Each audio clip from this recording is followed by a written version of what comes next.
मित्रों, वैसे तो आजकल के समय में भूत प्रेत पर बहुत ही कम लोग विश्वास करते हैं, लेकिन यदि यह किसी व्यक्ति पर आ जाते हैं तो उसकी मानसिक व शारीरिक स्थिति बहुत ज्यादा बिगड़ जाती है। तो क्या आपने सोचा कि जिन व्यक्तियों पर भूत या प्रेत का साया आ जाता है तब उन्हें कौन सी बीमारियों से गुजरना पड़ता है?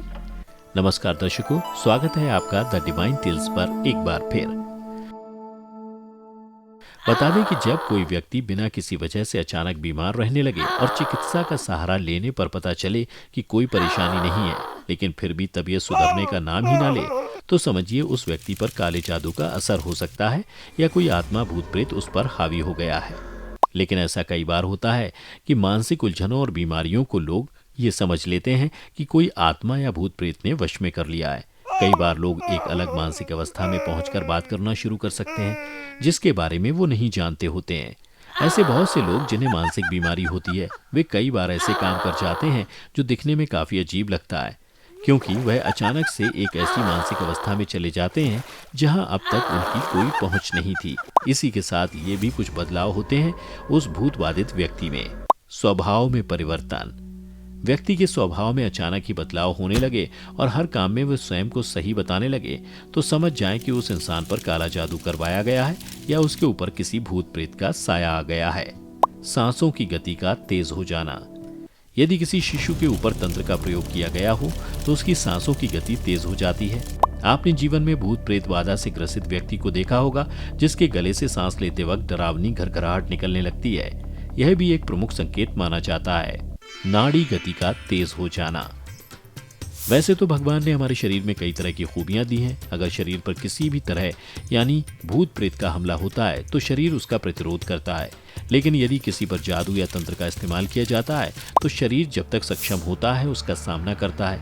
ऐसा कहा जाता है कि इन शक्तियों का असर काफी तेज होता है। यही कारण है कि इससे नाड़ी की गति तेज हो जाती है। चलिए इसी के साथ जानते हैं भूत प्रेतों से जुड़े कुछ अनजाने रहस्य। आत्मा का 3 स्वरूप। बता दें कि आत्मा के 3 स्वरूप माने गए हैं: जीवात्मा, प्रेतात्मा और सूक्ष्मात्मा। जो हमारे भौतिक शरीर में वास करती है उसे जीवात्मा कहते हैं। जब इस जीवात्मा को वासना और कामनाएं शरीर में जगह मिलती है तब उसे प्रेतात्मा कहते हैं। यह आत्मा जब सूक्ष्मतम शरीर में प्रवेश करती है तो उसे सूक्ष्मात्मा कहते हैं। दूसरा, आखिर मृत्यु के बाद कौन बनता है भूत? जो मनुष्य भूखा प्यासा, संभोग सुख से विरक्त, राग, क्रोध, द्वेष, लोभ, वासना आदि अभिलाषाओं को पूर्ण किए बिना मरता है तो जरूर भूत बनकर भटकता है। या अगर कोई दुर्घटना, हत्या, आत्महत्या से मरता है तो वह भी भूत बनकर तड़पता है। ऐसे ही मनुष्यों की आत्मा को तृप्त करने के लिए श्राद्ध और तर्पण किया जाता है।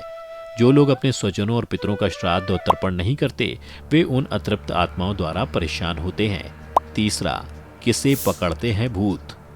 धर्म की माने तो जो व्यक्ति तिथि और पवित्रता को नहीं मानते या ईश्वर, देवता अथवा गुरु का अपमान करते हैं और तो और जो पाप कर्म में ही लीन रहते हैं, ऐसे लोग आसानी से भूतों की चपेट में आ सकते हैं।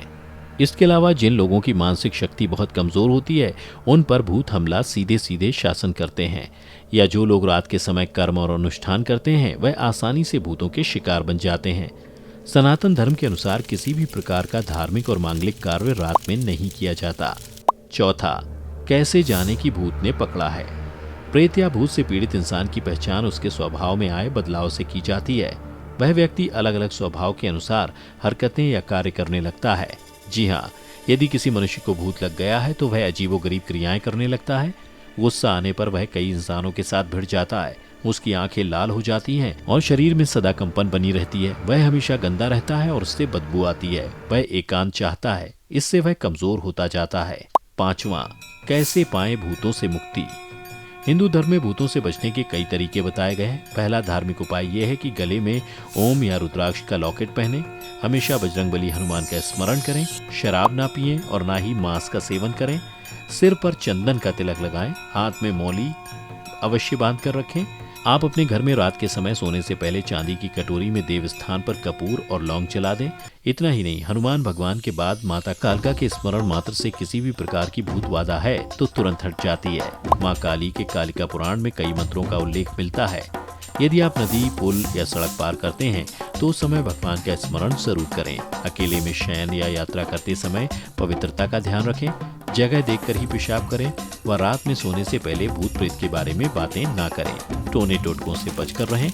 तो मित्रों, आपने जाना कि प्रेत बाधा व्यक्ति को क्या क्या बीमारी होती है और भूत प्रेत से जुड़े कुछ अनजाने रहस्यों के बारे में। अगर आपको पहले से किसी बात की जानकारी थी तो हमें नीचे कमेंट करके जरूर बताएं। आज की इस वीडियो में बस इतना ही। हम उम्मीद करते हैं कि हमारी वीडियो के जरिए आपको कई सवालों के जवाब मिल गए होंगे।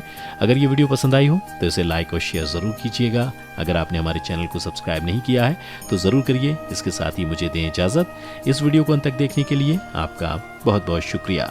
और हाँ, अब आप हमारे सभी वीडियो फेसबुक पर भी देख सकते हैं, जिसके लिए आपको फेसबुक पर द डिवाइन टेल्स के पेज को लाइक और फॉलो करना होगा।